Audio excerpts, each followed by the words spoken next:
जैसा कि आप लोग पिछले काफ़ी टाइम से देख रहे होंगे कि पूरी की पूरी महाराष्ट्र गवर्नमेंट जो है वो परमवीर सिंह के आगे पीछे लगी हुई है। मतलब कि पूरी तरह से उनकी तरफ से कोशिश है कि जो परमवीर सिंह है, जो कि मुंबई के पूर्व पुलिस कमिश्नर रह चुके हैं, उनको कहीं ना कहीं से फंसाया जाए। उसके पीछे की एक मेन रीजन भी है क्योंकि उन्होंने सीधे सीधे पंगा जो लिया है एनसीपी के नेता यानी एनसीपी की जो पार्टी है उनसे लिया, क्योंकि उनकी वजह से अनिल देशमुख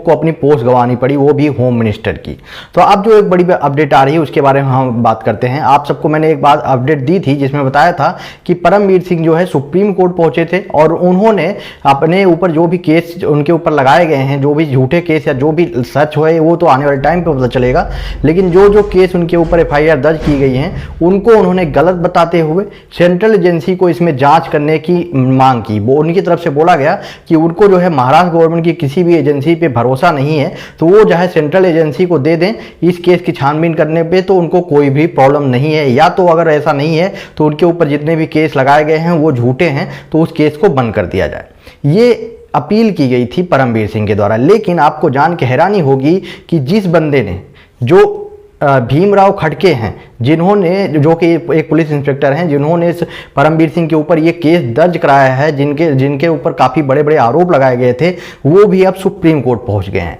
अब वो भीमराव खड़के ने सुप्रीम कोर्ट में एक याचिका दायर की है और सुप्रीम कोर्ट के जज से रिक्वेस्ट की है कि सुप्रीम कोर्ट जो है परमवीर सिंह के केस पे सुनवाई करने के साथ साथ उनके केस पर भी सुनवाई करे। और साथ में ही उन्होंने सीधे सीधे इसके याचिका में आरोप लगाया है परमवीर सिंह की वाइफ, परमवीर सिंह के बेटे और साथ में ही परमवीर सिंह के ऊपर। उनके द्वारा सीधा सीधा बोला गया है कि परमवीर सिंह की जो वाइफ हैं उनकी कई जगहों पे प्रॉपर्टी, मतलब कई जगहों पे बिजनेस में इनकी बड़ी बड़ी कंपनीज हैं, सब इंडिया बुल जैसी बड़ी बड़ी कंपनियों में उनका शेयर है। और साथ में ही जो परमवीर सिंह के जो बेटे हैं वो सिंगापुर से में रहकर हजारों करोड़ रुपए का बिजनेस चला रहे हैं। मतलब सीधे सीधे आरोप लगाया गया कि हजारों करोड़ रुपए का बिजनेस चलाया जा रहा है और ये सारा का सारा जो पैसा आया है, चाहे वो इंडिया बुल में जो मार्केट में जो पैसा लगा हुआ है, शेयर में जो पैसा लगा हुआ है, चाहे वो परमवीर सिंह के बेटे जो बिजनेस कर रहे हैं सिंगापुर में, ये सारा का सारा जो पैसा है वो वसूली के पैसे से ये सारा का सारा चीजें यूज हो रहा है।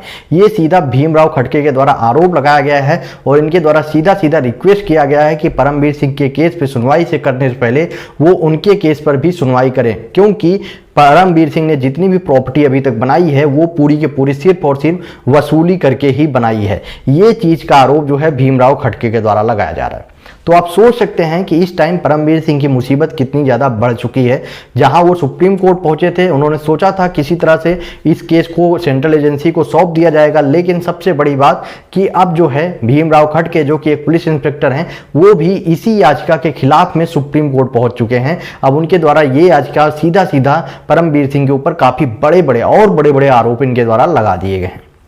अब देखते हैं इसमें सुप्रीम कोर्ट के द्वारा जो सुनवाई की जाएगी उसमें क्या सुनवाई की जाती है और उसमें क्या परमवीर सिंह केस पे छानबीन करना बंद किया जाता है या उस पर कोई सेंट्रल एजेंसी आती है, या जो महाराष्ट्र गवर्नमेंट की जैसे सीआईडी अभी छानबीन कर रही है, सीआईडी आगे भी छानबीन करेगी। आपका क्या ओपिनियन है? आप अपना ओपिनियन कमेंट बॉक्स में बताएं और वीडियो को ज़्यादा से ज़्यादा शेयर करें।